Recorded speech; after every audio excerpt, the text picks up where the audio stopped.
नमस्कार। आज हम ज्ञान सागर का पहला अध्याय हम पंछी उन्मुक्त गगन के का अध्ययन करेंगे। यह पाठ एक कविता है जिसकी रचयिता शिव मंगल सिंह सुमन जी हैं, जिसमें पक्षियों के स्वतंत्र रहने की अभिलाषा मुखरित हुई है। पक्षी स्वतंत्र होकर आकाश की ऊंचाइयां नापते हुए उड़ान भरना चाहते हैं तथा मनुष्य से प्रार्थना करते हैं कि वह उनकी उड़ान में बाधा न डाले। प्रस्तुत कविता स्वतंत्रता के महत्व को दर्शाती है। तो आइए आज हम इसकी व्याख्या पढ़ेंगे। हम पंछी उन्मुक्त गगन के इस अंश में पक्षियों की स्वाभाविक विशेषता एवं स्वतंत्रता प्रियता का वर्णन हुआ है। पक्षी अपने बारे में मनुष्य को बताते हुए कहते हैं कि पंछी यानी कि पक्षी उन्मुक्त, आजाद, गगन, आसमान कि हम खुले आसमान में उड़ने वाले पक्षी हैं। पिंजर बंद न गा पाएंगे। पिंजर बंद यानी कि पिंजरे में बंद होकर। हम पिंजरे में बंद होकर अपना स्वाभाविक गीत नहीं सुना सकेंगे। कनक तीलियों से टकराकर पुलकित पंख टूट जाएंगे।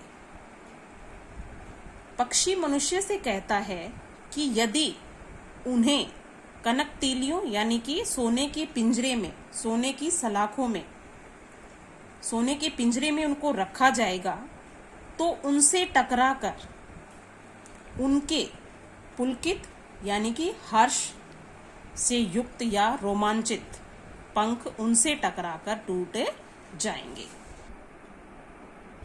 हम बहता जल पीने वाले मर जाएंगे भूखे प्यासे।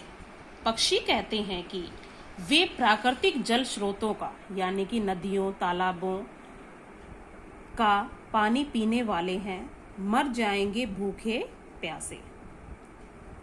यदि उन्हें पिंजरे में बंद रखा जाएगा तो वे कहते हैं कि हम भूखे प्यासे ही मर जाएंगे।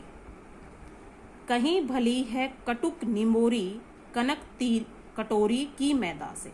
कटुक निमोरी, कटुक मीन्स कड़वा, निम्बोरी नीम की निम्बोली, जो नीम का कड़वा फल होता है। तो हमारे लिए पिंजरे में रखी कनक यानी कि सोने की कटोरी कि हमारे लिए पिंजरे में रखी सोने की कटोरी और उसमें रखे मैदा से, जो भी इस खाने का उनको पदार्थ दिया जाता है, उससे अच्छी उन्हें क्या लगती है? कड़वी निम्बोरी यानी कि नीम का कड़वा फल उन्हें अधिक पसंद है। अर्थात पक्षियों को स्वतंत्रता अधिक पसंद है, यानी कि वो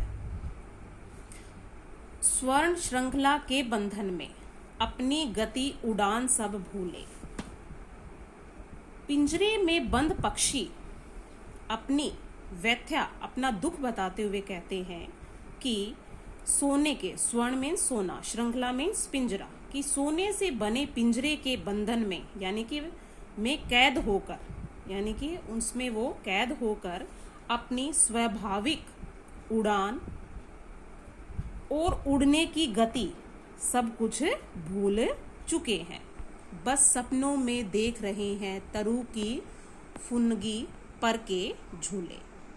कभी वे पेड़ की फुनगी यानी कि पेड़ की सबसे ऊंची टहनी, उस पर बैठकर वो झूला करते थे, पर पिंजरे में कैद होने से वह सब सपना बनकर रह गया है। अर्थात यहाँ पक्षी अपनी स्वाभाविक उड़ान, जो उसकी स्वाभाविक उड़ान है, जो उसके उड़ने की गति है, उन सबको भूल चुके हैं।